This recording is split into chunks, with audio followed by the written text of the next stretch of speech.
At 23:33 hours on August 6, 1943, the SG radar aboard USS Dunlap detected 4 Japanese destroyers at 29,500 yards in complete darkness. Commander Frederick Moosbrugger, commanding Task Group 31.2 from Dunlap's bridge, had been waiting for this moment. The Japanese had no idea American ships were tracking them. They had no radar capable of detecting the 6 American destroyers positioned in Vella Gulf. In 17 minutes, 3 Japanese destroyers would be sinking, and the Imperial Japanese Navy would face a defeat they could not explain. The Japanese force consisted of 4 destroyers carrying 900 soldiers to reinforce Vila on Kolombangara Island. Captain Kaju Sugiura commanded the group from destroyer Hagikaze. His force included Arashi and Kawakaze, both loaded with troops, plus Shigure carrying no soldiers but providing escort. Sugiura had used the same route through Vella Gulf 3 times before, without incident.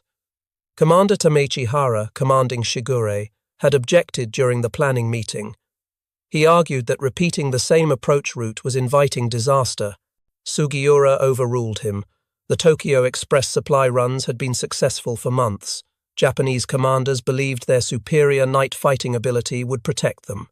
Moosbrugger's force consisted of 6 destroyers in 2 divisions. Dunlap, Craven, and Maury formed Division A-1, all carrying full torpedo batteries. Lang, Sterritt, and Stack formed Division A-2, with reduced torpedo capacity but enhanced anti-aircraft guns. All 6 ships carried SG surface search radar. For the first time in the Pacific campaign, American destroyers would operate independently without cruiser support.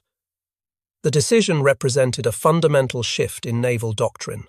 American forces had lost nearly every night surface engagement in the Solomons campaign from August 1942 through July 1943. The worst defeat came at the Battle of Savo Island on August 9, 1942. 4 Allied cruisers were sunk in 37 minutes. USS Astoria lost 219 men. USS Quincy lost 370. USS Vincennes lost 322. HMAS Canberra added 84 more Allied dead. The Japanese force achieved complete surprise. American ships equipped with SC air search radar had detected contacts, but the radar returns were confused by the surrounding islands. Guadalcanal, Savo Island, Florida Island created a maze of radar echoes. SC radar operated at 1.5-meter wavelength. It could detect large ships at 20,000 yards, but resolution was poor. Around islands, operators could not distinguish between ships and land masses. The radar scope showed everything as undifferentiated blips. Visual confirmation was required before opening fire. By the time American lookouts saw the Japanese ships, torpedoes were already into the water. The pattern repeated through multiple engagements. Battle of Cape Esperance in October 1942. First Naval Battle of Guadalcanal in November 1942. Battle of Tassafaronga in November 1942. Battle of Kolombangara in July 1943. American ships had radar, but radar alone did not win battles. The technology existed. The doctrine to use it effectively did not. The SG radar changed everything. Developed in 1941 by the Radiation Laboratory at MIT using British cavity magnetron technology, the SG operated at 10-centimeter wavelength, microwave frequency. The shorter wavelength provided dramatically better resolution than SC radar. The SG could distinguish between a ship and an island. It displayed contacts on a plan position indicator, a circular scope showing range and bearing simultaneously. Operators could track multiple targets while the ship maneuvered. The first operational SG radar was installed aboard USS Augusta in April 1942. Production ramped up slowly. By August 1943, most American destroyers in the South Pacific had received SG installations. But having radar and using it effectively were different problems.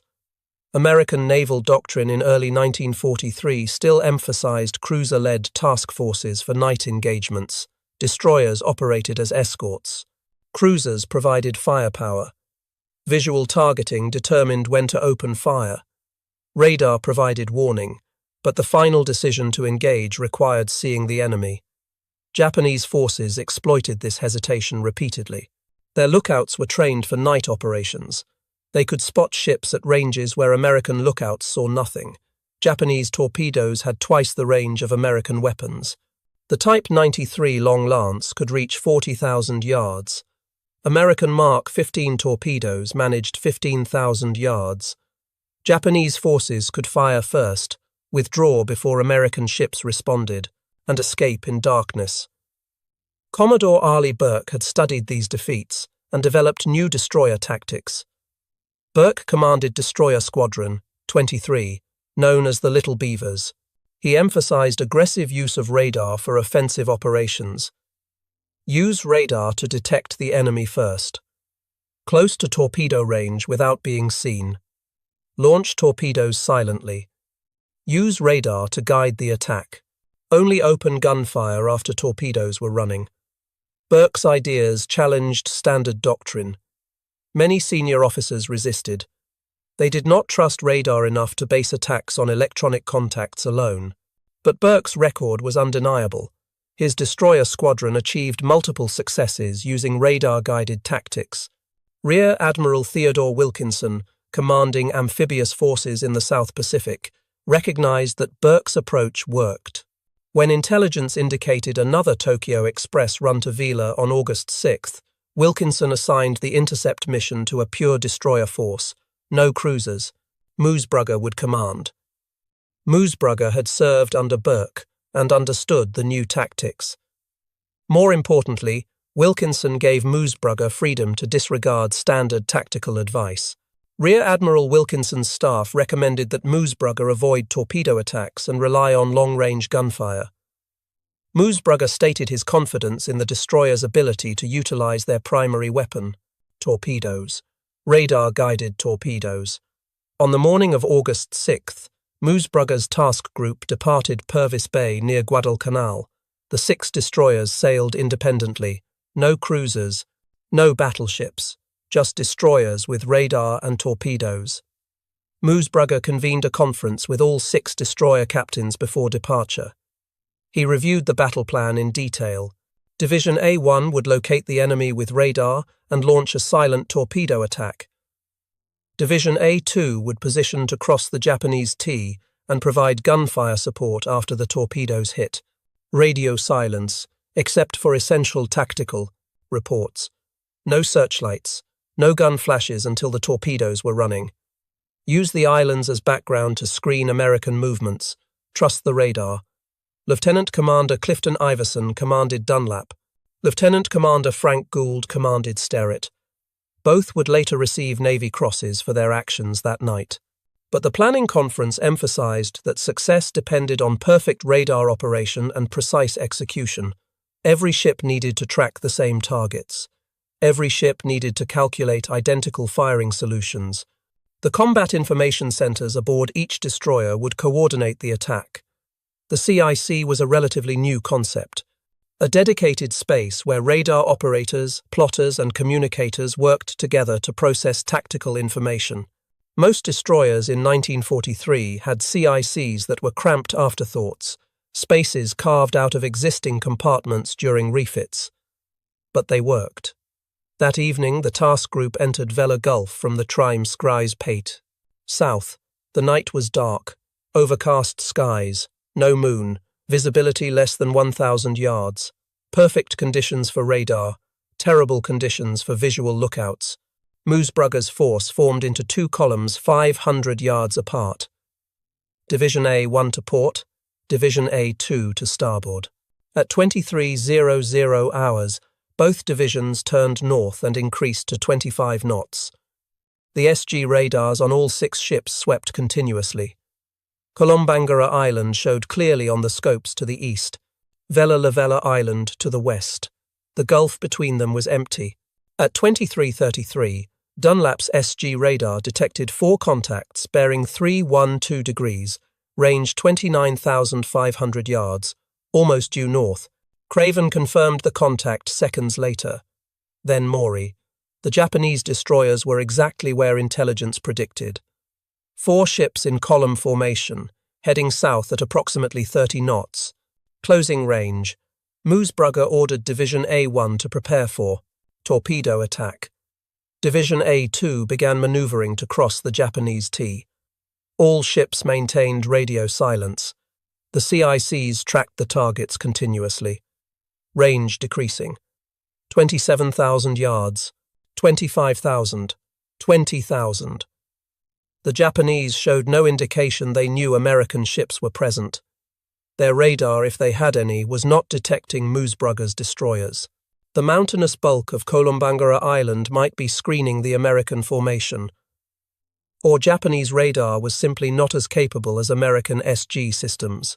At 15,000 yards, Moosbrugger ordered his division to close to torpedo range. The 3 destroyers increased to 30 knots. The target solution updated continuously. Enemy speed 30 knots. Course 180 degrees. Range decreasing. 10,000 yards. 9,000. 8,000. At 23:41, range was 7,500 yards. Moosbrugger ordered torpedo launch. Dunlap fired 8 Mark 15 torpedoes. Craven fired 8. Maury fired 8. 24 torpedoes in the water in 63 seconds. All 3 destroyers turned hard to starboard immediately and increased to flank speed. Using Kolombangara Island's dark coastline as a screen, they withdrew at maximum speed. The torpedoes ran toward the Japanese formation at 46 knots. Time to impact. Approximately 4 minutes. Division A2 had positioned to starboard of the Japanese formation. Lang, Sterritt, and Stack held fire, waiting. The torpedo tracks were invisible to everyone except the CIC plotters, who calculated impact times based on launch data. At 23:46, the torpedoes hit. Multiple explosions. Hagikaze, Arashi, and Kawakaze were struck simultaneously. Fire erupted across all 3 destroyers. Secondary explosions as magazines detonated. Division A2 opened fire immediately. 5-inch guns from 3 destroyers concentrated on the burning Japanese ships.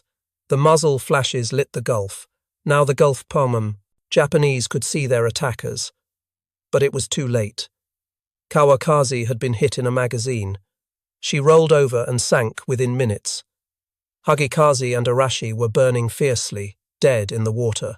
Shigure, the 4th Japanese destroyer, had not been hit. Commander Hara saw his 3 companions explode.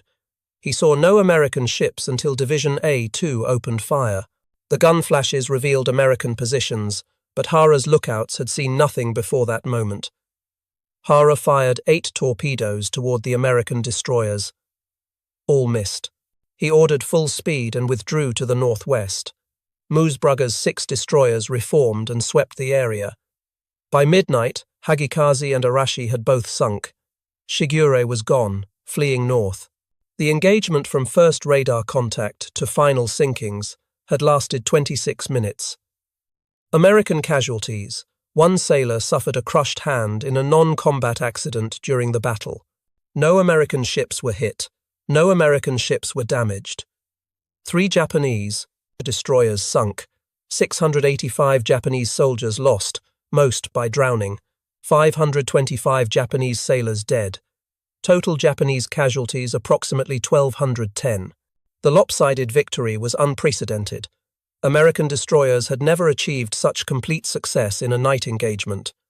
Moosbrugger's after-action report emphasized the role of SG radar. Quote, "The new SG radar made the success of this operation possible.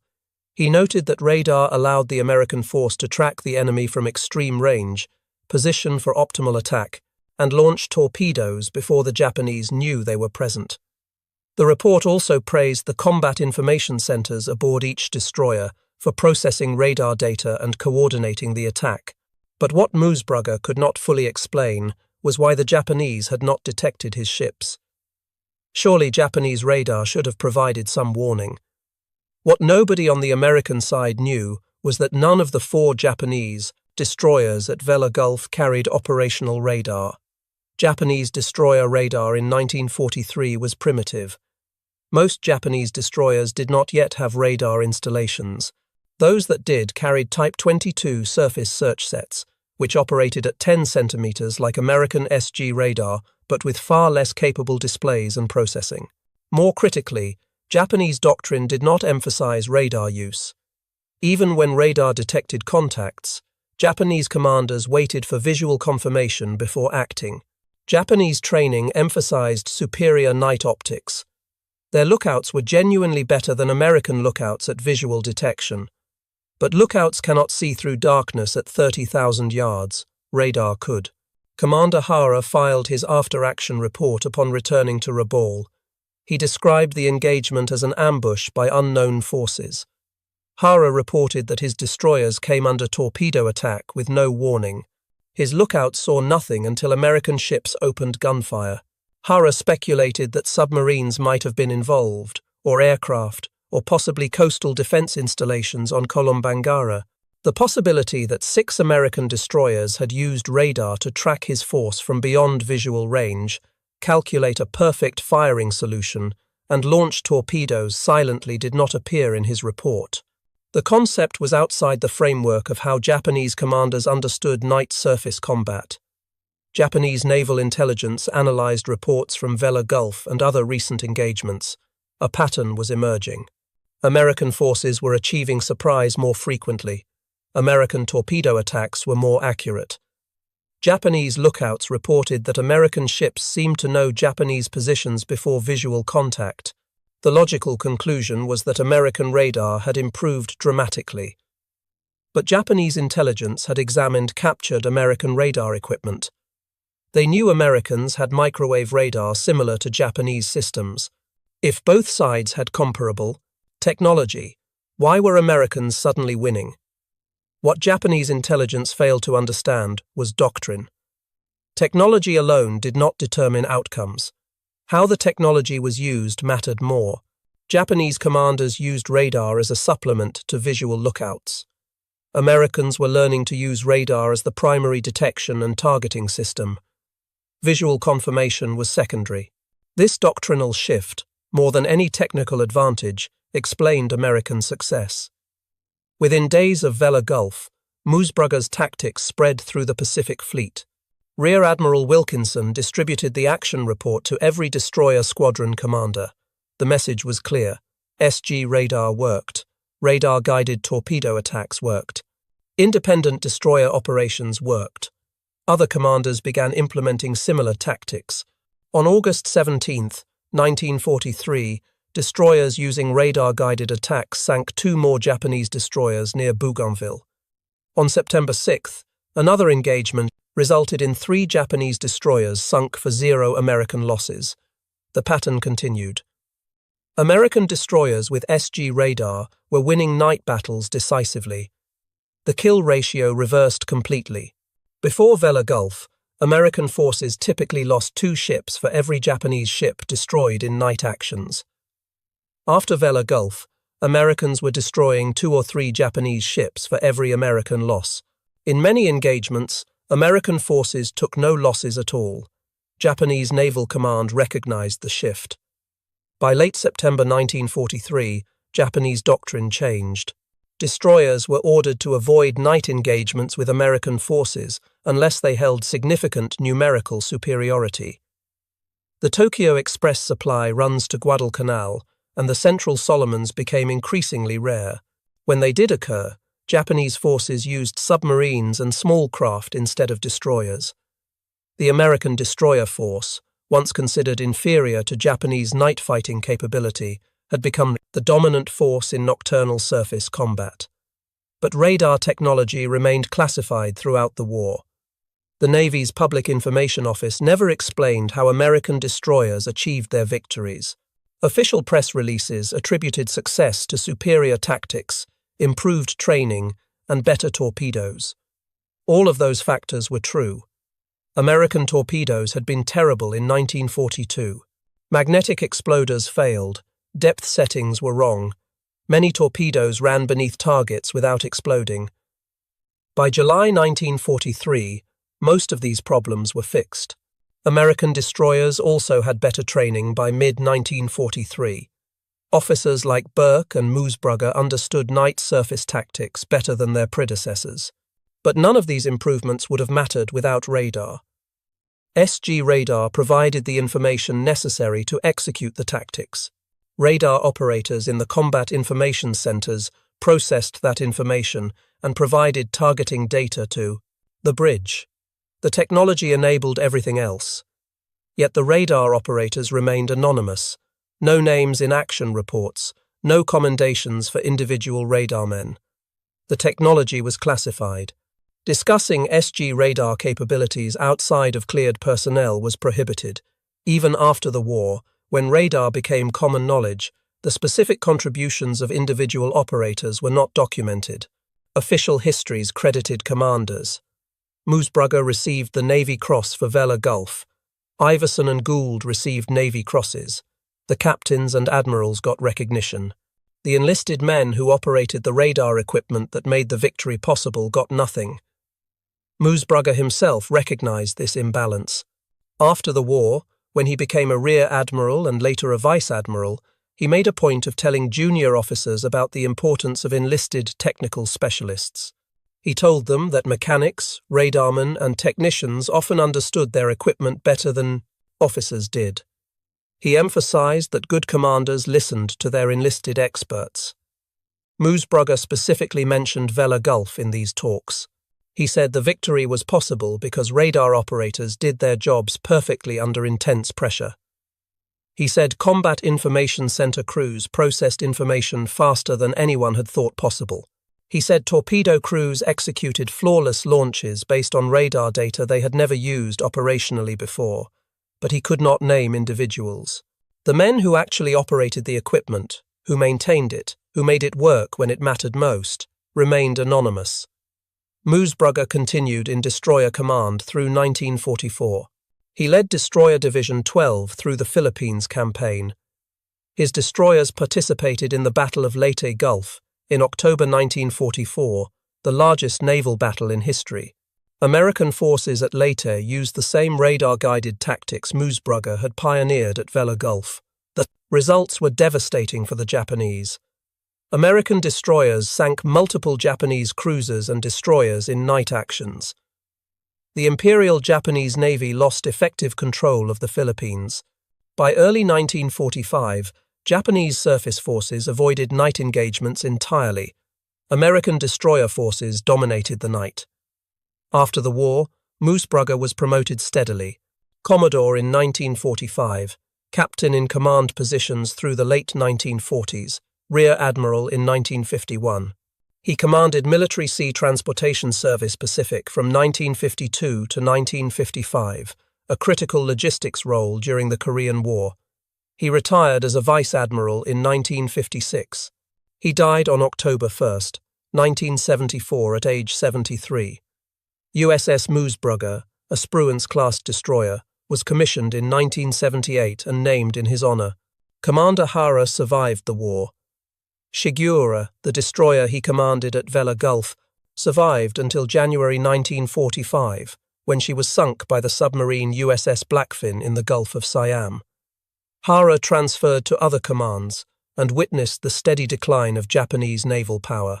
After the war, Hara wrote a memoir titled Japanese Destroyer Captain, published in 1958. In it, he described Vella Gulf as a perfect American victory. He acknowledged that American radar superiority had been decisive. He noted that Japanese forces had no counter to radar-guided attacks. Hara specifically mentioned that Japanese lookouts, despite their superior training, could not compete with electronic detection. He died in 1980.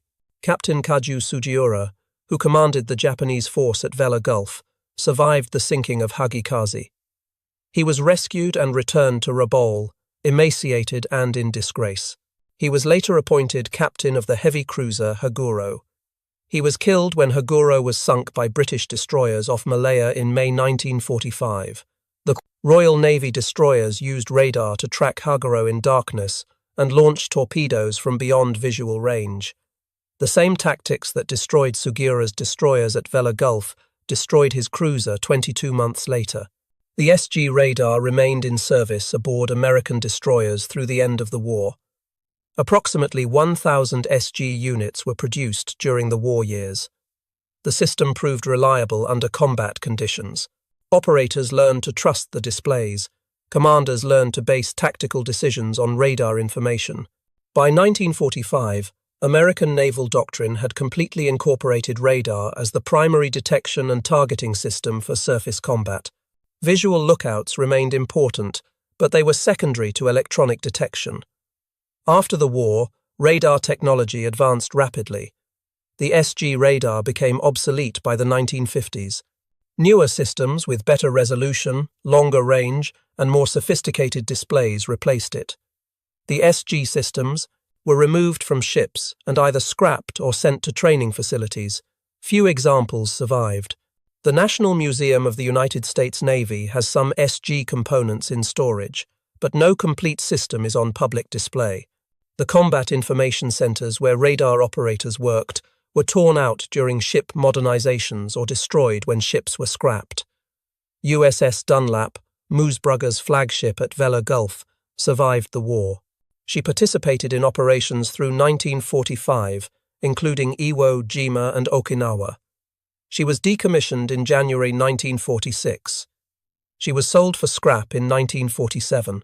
Her SG radar was removed during decommissioning. No museum requested it. The equipment was either destroyed or sent to a training facility where it was eventually discarded. Nothing physical remains from the destroyer that made first radar contact at Vella Gulf. At the Naval History and Heritage Command in Washington, there is a small exhibit about the Battle of Vella Gulf. It includes a photograph showing 6 destroyers in column formation. The caption identifies them as Moosbrugger's task group. It mentions the battle as the first successful independent destroyer action in the Pacific Campaign. It notes that the engagement marked a turning point in night surface warfare. It does not mention SG radar. It does not mention the combat information centers. It does not mention the radar operators who detected the Japanese force at 29,500 yards and tracked them to torpedo range. Their contribution remains invisible. This is how technological change occurs in warfare. Not through deliberate programs or high-level decisions alone, but through the intersection of new tools, new doctrine, and individuals willing to trust unfamiliar technology. The SG radar existed in 1942. It took until August 1943 for commanders to trust it enough to base attacks on radar contacts alone. That trust came from officers like Moosbrugger, who understood that the old doctrine was killing American sailors. It came from radar operators, who maintained their equipment perfectly and provided accurate information under combat stress.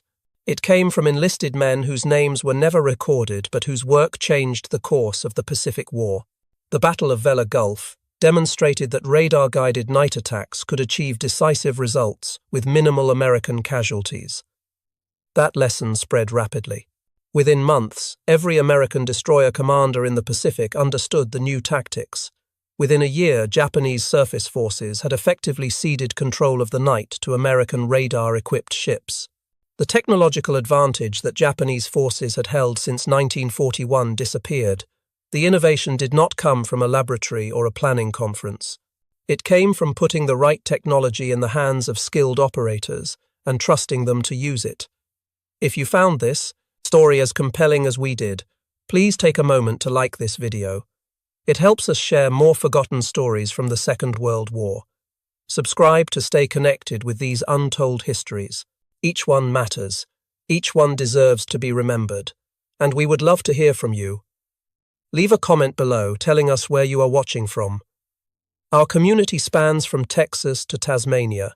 From veterans to history enthusiasts, you are part of something special here. Thank you for watching, and thank you for keeping these stories alive.